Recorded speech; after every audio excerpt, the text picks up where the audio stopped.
European allies remain on high alert as Russia continues its military operations on the border of Ukraine. The United States has taken steps to heighten the readiness of its forces at home and abroad so that they are prepared to respond to a range of contingencies. Pentagon Secretary John Kirby says 8,500 U.S. troops are prepared for deployment if NATO activates its response force. No decisions have been made to deploy any forces from the United States at this time.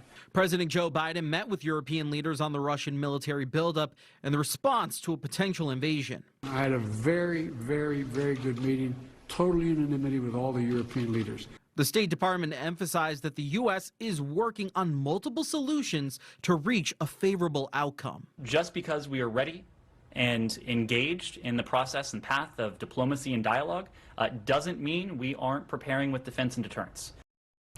And that was Basil John reporting. We'll have a lot more from him later on in our show. Well, Google is now facing separate lawsuits from 4 bipartisan attorney generals, including right here in Texas. The lawsuits allege that Google has misled users about location services data. Now, it mainly applies to Android users who use native Google apps on their phones. And while you can disable your location services, the lawsuit claims that Google can still track and use that data if users do not also disable it in another setting. Now, because Google profits off of selling this data to advertisers, tech experts warn it creates privacy concerns for consumers. That's the danger, is that we've gotten so used to it that we've kind of let our control of this erode little by little with every iOS and Android update, with every new app that comes out that we want to be a part of that tracks our location or tracks other information. Now, in a statement, Google also says that the lawsuits are based on, quote, inaccurate claims and outdated assertions, end quote. They're actually pointing to a 2019 feature that allowed users to automatically delete location data. Texas is now asking for a jury trial in this case. If found guilty, it's asking the judge to demand Google pay restitution to anyone affected by these practices.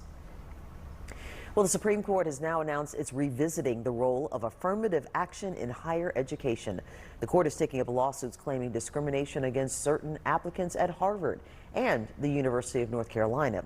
This comes 6 years after the court upheld the admissions program at the University of Texas. Janelle Ford explains the difference between that challenge 6 years ago and these current lawsuits.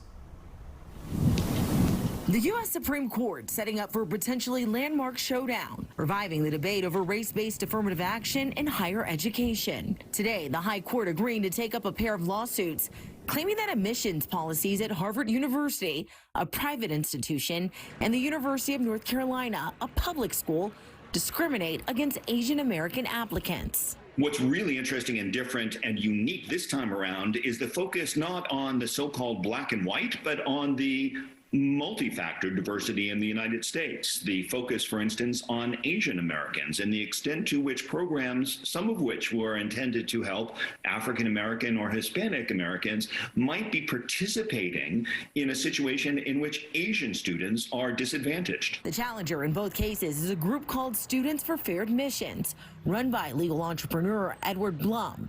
In a statement to News Nation, Blum told us, quote, "Every college applicant should be judged as a unique individual, not as some representative of a racial or ethnic group."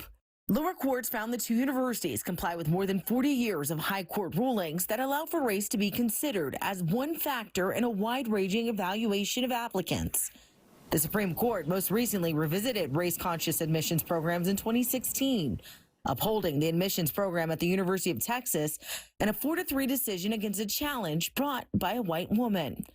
But the High Court's makeup is now much more conservative, opening the door for earlier precedents to be overturned. All of a sudden, every highly selective college and university in America will have to radically retune the way it admits students.